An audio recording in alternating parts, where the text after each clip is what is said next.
주님께서 여러분과 함께 루카가 전한 거룩한 복음입니다. 주님 영광 받으소서. 우리 가운데에서 이루어진 일들에 관한 이야기를 엮는 작업에 많은 이가 손을 대었습니다. 처음부터 목격자로서 말씀의 종이 된 이들이 우리에게 전해준 것을 그대로 엮은 것입니다. 존귀하신 테오필로스님, 이 모든 일을 처음부터 자세히 살펴본 저도 귀하게 순서대로 적어드리는 것이 좋겠다고 생각하였습니다. 이는 귀하께서 배우신 것들이 진실임을 알게 해드리려는 것입니다. 그때 예수님께서 성령의 힘을 지니고 갈릴레아로 돌아가시니 그분의 소문이 그 주변 모든 지방에 퍼졌다. 예수님께서는 그곳의 여러 회당에서 가르치시며 모든 사람에게 칭송을 받으셨다. 예수님께서는 당신이 자라신 나자렛으로 가시어 안식일에 늘 하시던 대로 회당에 들어가셨다. 그리고 성경을 봉독하려고 일어서시자 이사야 예언자의 두루마리가 그분께 건네졌다. 그분께서는 두루마리를 펴시고 이러한 말씀이 기록된 부분을 찾으셨다. 주님께서 나에게 기름을 부어주시니 주님의 영이 내 위에 내리셨다. 주님께서 나를 보내시어 가난한 이들에게 기쁜 소식을 전하고 잡혀간 이들에게 해방을 선포하며 눈먼 이들을 다시 보게 하고 억압받는 이들을 해방시켜 내보내며 주님의 은혜로운 해를 선포하게 하셨다. 예수님께서 두루마리를 말아 시중 드는 이에게 돌려주시고 자리에 앉으시니 회당에 있던 모든 사람의 눈이 예수님을 주시하였다. 예수님께서 그들에게 말씀하기 시작하셨다. 오늘 이 성경 말씀이 너희가 듣는 가운데에서 이루어졌다. 주님의 말씀입니다.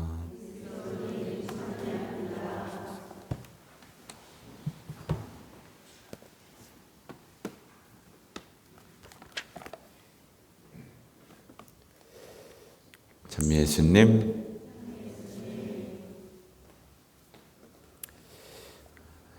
제가 오전에 9시랑 11시에 강론을 아주 열심히 준비해서 했는데 반응이 별로 없더라고요. 그래가지고 저녁은 조금 다르게 해야겠다라는 생각을 좀 하고 있었는데 좀 어렵다고 느끼셨는지 모르겠어요. 이 하느님의 말씀 주일은 2019년 9월 30일에 이제 제정하면서 발표하신 말씀이 있는데 이게 무슨 기념일이었냐면 성 예로니모 성인 선종 1600년 기념으로 발표된 거예요. 성 예로니모 하면 딱 생각나는 거 있으세요? 성경을 모르면 그리스도를 모르는 것이다 라고 했고, 정말 그 골방에 나중에 저기 이스라엘 가면 그 예수님 탄생하신 곳에 가면 그 동굴이 있어가지고 거기서 성경을 이제 우리가 대중 언어로 전체를 번역하셨 만큼 열정이 있었던 분이시죠. 그러면 이제 하나님의 말씀 주일 제정에 관한 프란시스 교황 성화의 자의교서 형태의 교황교서 이게 발표됐는데 이 제목이 뭔지 아세요? 제목이 뭐냐면 그들의 마음을 여시어 이겁니다. 그러니까 여러분 오늘 여러분이 성경을 읽다 보면 이해가 잘 돼요, 안 돼요?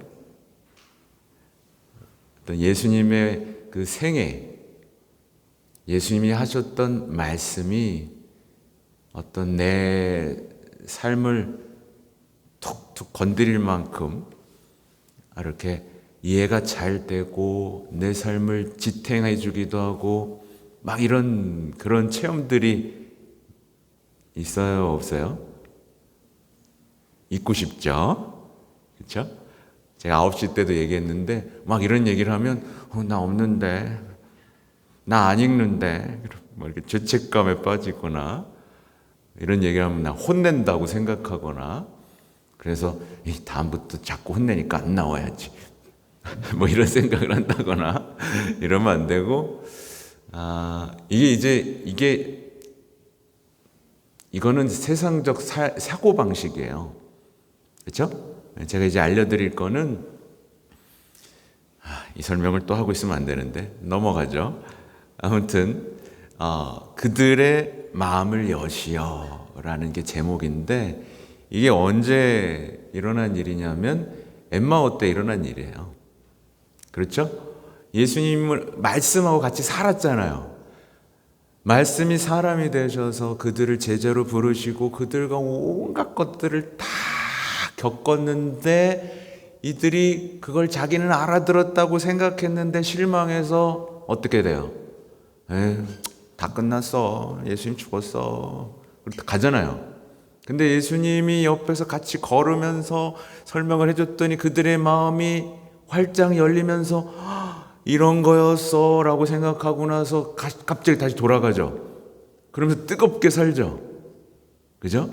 네. 그게 이제 그들의 마음을 여시어. 얼마나 좋았을까요? 그때부터 그들의 삶을 지탱해 줬던 건 뭘까요? 말씀이었어요. 말씀이었단 말이죠. 사실 그래서 오늘 일독서나 복음에 나오는 얘기도 어때요? 이 하느님의 백성, 이 거룩한 백성들이 사실 율법을 볼 수가 없었던, 이해할 수가 없었던 이 시절을 지나 말씀이 주어지자 이때는 막 감동의 눈물을 흘리기 시작하죠. 네. 저도 이제 미사 때 독서 딱 읽으면 막 누가 좀 울었으면 좋겠어요. 이렇게 아름다운 말씀, 막 이렇게. 네. 우리는 이런 말씀에 무감각해지게 돼 버렸죠. 그래서 이제 화답송도 주님 당신의 말씀은 영이며 생명이시옵니다. 주님의 법은 완전히 생기를 돋우고 주님의 가르침을 참되 어리석음 깨우치네. 여러분이 삶에서 겪는 모든 문제, 갈등 이런 거에 답은 다 써 있습니다. 그죠? 그래서 여러분 슬프고 힘들 때 가장 먼저 해야 되는 건 뭐예요? 성경을 다시 펴는 겁니다. 근데 제가 다시라 그랬죠? 평소에 읽어두지 않으면 찾을 수가 없어요. 그래서 평소에 이렇게 성경을 읽어놓은 사람은 성경 앞에 딱 섰을 때 여기쯤이었던 것 같아 라고 하면서 내가 겪어냈던 삶을 똑같이 겪어낸 인물들의 삶을 살거나, 이런 나에게 어떤 말씀을 하실지 예수님이 하셨던 말씀을 찾으면서, 특히나 요즘같이 믿음의 신앙으로 살기 어려울 때는 요한복시록을 펴서 그들이 그렇게 어려운 시절 살아냈던 삶, 그리고 여러 문제가 있을 땐 바오로 사도가 그 문제를 향해 썼던 편지들, 오늘 티모테오 티토 주교학자 기념일인데 그분들이 썼던 그런 글들을 보면서 맞아 이렇게 힘을 얻곤 하죠. 그죠? 아무튼 오늘 다시 복음으로 돌아가면요, 오늘 복음에는 대단히 중요한 말씀이 나와요. 뭐냐면 이제 예수님이 첫 설교를 하시는 겁니다. 예수님이 오늘 첫 설교를 하시는데, 첫 설교를 하기 위해 선택한 성경이 바로 이사야 예언서의 말씀이었어요. 근데 이 이사야 예언서의 말씀 읽어보면 주님께서 나를 보내시어, 당신 얘기죠. 가난한 이들에게 기쁜 소식을 전하고. 가난한 이들은 왜 기쁠까요? 성모님 생각하면 됩니다. 행복하십니다. 말씀이 이루어지리라 믿으신 분. 아무튼 연결되죠? 잡혀간 이들에게 해방을, 눈먼 이들을 다시 보게 하고 억압받는 이들을 해방시켜 내보내며 주님의 은혜로운 해를 선포하게 하셨다. 그러니까 모든 것을 다시 시작하게 해주신다는 뜻이에요. 네. 여러분, 제2의 인생을 살고 싶지 않습니까? 지금 만족해요? 다시 시작하고 싶죠? 네. 이걸 읽어주신 다음에 예수님이 강론을 하시는데 하는 말씀이 오늘 이 말씀, 성경 말씀이 너희가 듣는 가운데 이루어졌다. 황당하죠, 그죠? 도대체 이 의미가 뭘까요? 사실 이게 희년이기도 하거든요. 오늘 이 말씀이, 성경 말씀이 너희가 듣는 가운데 이루어졌다. 제 말보다는 교황님이 이 오늘의 말씀을 어떻게 해설해 드렸는지를 좀 읽어드리면서 볼까요? 하나님의 말씀은 항상 오늘입니다. 하나님의 말씀은 오늘과 함께 시작합니다. 여러분이 하나님의 말씀을 읽을 때, 그리고 여러분이 말씀을 잘 새겨 듣는다면 여러분의 영혼에서 오늘이 시작됩니다. 바로 오늘입니다. 이사야 예언의 예언은 수세기 전으로 거슬러 올라가지만 예수님께서는 성령의 힘을 지니고 그 예언을 현재로 만드시며 무엇보다도 예언을 완성하시고 하나님의 말씀을 받아들이는 방법을 알려주십니다. 곧 오늘입니다. 오래된 역사 같은 것이 아닙니다. 그런 것이 아니라 바로 오늘입니다. 오늘 여러분의 마음에 말씀하십니다. 하나님의 말씀은 살아있고 힘이 있으며 우리를 변화시키고 우리의 일상사를 비추며 위안을 주고 질서를 잡아갑니다. 하나님의 말씀은 어떠한 일상도 하나님께서 우리에게 말씀하시는 오늘로 바꾼다는 점을 기억합시다. 이렇게 말씀하시고 복음이 오늘 안으로 들어오면 우리 삶은 하느님으로 가득 찰 것입니다. 이렇게 말씀을 하세요.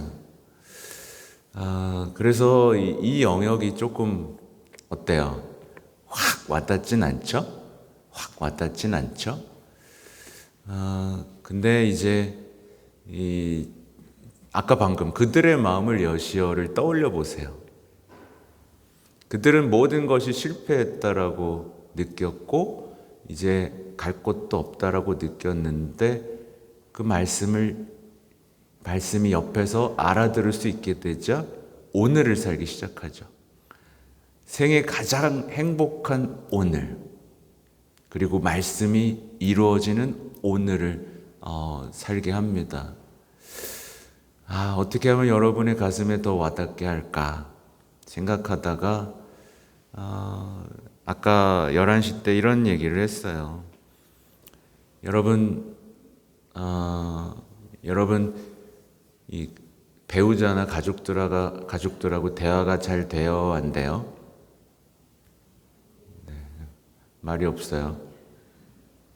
뭐 부부도 오신 것 같은데 사실은 부부한테는 대화는 필요한 게 맞아요, 그죠? 대화는 필요하고 서로의 이야기를 경청하는 건 굉장히 중요합니다. 근데 경청하고 얘기를 나누다 보면 결국에 뭐가 남죠? 말빨 센 사람의 말이 남죠. 그리고 그 말에 대한 순종을 요구하죠. 그죠? 틀렸죠? 틀렸습니다. 두 분이 대화하실 때는요, 말씀을 한번 같이 읽고 거기에 대한 어떤 나의 기쁨, 슬픔을 나눠 보는 거예요. 그리고 두 부부에게 주어진 하느님의 말씀이 무엇인지를 식별하는 거예요. 둘이 손잡고 기도해 본다고 해보세요. 주님, 저희가 지금 마음도 잘 안 맞고 서로의 섭섭함도 있고 외로움도 있고요. 현실에 대한 답답함도 있고 문제도 있고요. 어떻게 극복해야 될지 모르는 어떤 둘과의 거리도 느껴지고 있습니다. 그런데 주님께서 저희에게 말씀을 내려주시면 그 말씀대로 저희가 따라 보겠습니다. 그리고 그 말씀이 어느 순간 마음이 열려 둘이 같이 알아듣게 됐을 때 어때요? 힘차게 다시 나아가겠죠? 말씀이 살아 숨쉬고 말씀이 우리 안에 주어진다는 건 곧 예수님이 나와 함께 사신다는 게 마음이 열린다는 뜻이고, 그렇죠? 그렇게 그 말씀이 나와 함께 살며 나의 미래를 함께 열어줄 것, 이 기쁨이 우리에게 넘쳐 흐르겠죠. 또 여러분도 혹시라도 개인적으로 마찬가지입니다. 개인적으로 막 문제가 있어요. 도저히 극복할 수 있는 어려움이 있어요. 삶이 지리하게 느껴지고 의미도 없게 느껴질 때 사실 가장 필요한 건 뭐예요? 그래서 답답해서 어디 찾아가요? 타로, 운명. 사실 우리에게 가장 필요했던 건 그분이 나에게 해주시는 말씀이었던 거예요. 그래서 막 뭐 은사저 찾아다니고 그러잖아요. 하지 마, 그런 거 하지 마세요. 식별이 안 돼요. 기도 속에서 말씀을 읽을 때 하나님께서는 우리에게 말씀을 주세요. 말씀을 주세요. 그리고 삶은 언제 회복되냐면요, 말씀을 받고 그것이 위로가 되고 그 위로가 회개로 연결돼서 주님 제가 잘못했군요 라고 할 때 삶은 바뀝니다. 그게 모든 성경 속에 나오는 인물이 예수님과 동반해서 나아갔던 과정이죠. 그래서 우리는 어떨 때 그러잖아요. 힘들면 이 말씀 참 좋은데 하고 계속 읽어. 내가 좋아하는 얘기만 자꾸 읽어요. 그럼 회개가 돼요, 안 돼요? 안 돼요. 내가 듣고 싶은 얘기만 들으면 회개가 안 돼요. 주님이 나에게 해주고 싶은 거에 내 마음이 열리면 그걸 듣고 머리가 한번 땅 치고 잘못했습니다. 그때 고해성사를 하고 다시 한번 힘차게 다시 마음이 열려, 그래 맞아, 나한텐 이런 말씀, 나는 처음부터 이런 마음을 갖고 있었는데, 뜨거움이 타오르고 열정이 타오르면서 다시 살게 되죠. 그렇죠, 그죠? 어쨌든 이 많은 얘기들을 다 하긴 어려워요. 근데 그만큼 여러분에게 오늘 말씀이 중요하다는 얘기를 해드린 거고, 부탁드리고 싶은 건 여러분 집에 가시면 특히 가족들끼리 항상 딱 한 장이라도 성경 이렇게 요만큼이라도 하루에 꼭 읽으세요. 그래서 교황님은 무슨 말씀을 하셨냐면, 올해는 우리 루카복음을 이렇게 읽는 건 어떨까요?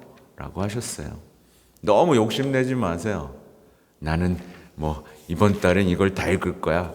네, 이러지 마.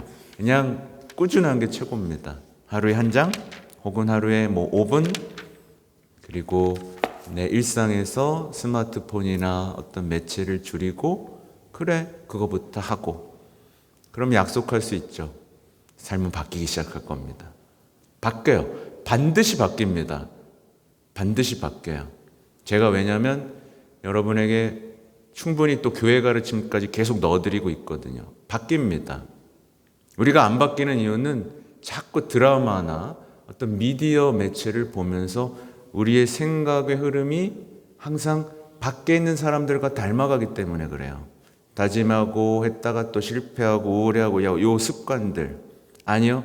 성경을 읽고 시편 읽다 보면 어떤 어려움을 했을 때 어떤 생각 속에서 어떻게 해서 결국에는 시편은요, 끝날 때쯤에 항상 찬미와 찬양으로 끝나요.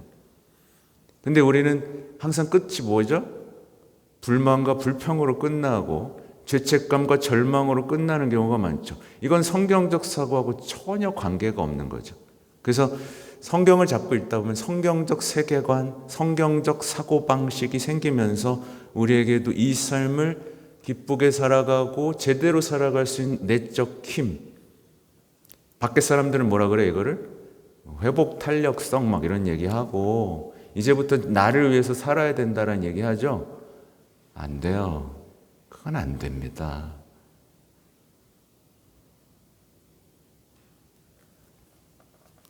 왜냐하면 정면으로 반대되기 때문이죠. 자신을 버리고 나를 따르라고 했던, 이웃을 사랑하라고 했던. 그러니까 성경적 사고방식 속에서 나의 영혼들이 드러높여지는 그 인물들과 닮아간다면 여러분은 정말 아름다운 사람이 되고 아름다운 관계를 맺고 어떤 시련이나 사건들이 와도 실망하지 않고 희망으로 걷는 순례자, 더 큰 사랑을 향해 나아갈 수 있는 아름다운 그분의 백성이 되겠죠. 그러니까 말씀을 절대로 중심에서 놓지 마십시오. 아셨죠? 네, 말씀을 놓지 마세요. 어디 가나 말씀을 읽고 또 읽고 툭 치면 특히 화나고 분통 터질 때 하나쯤 떠오르는 말씀 하나가 있어야 된다. 네, 꼭 기억하시면 좋겠습니다. 아멘.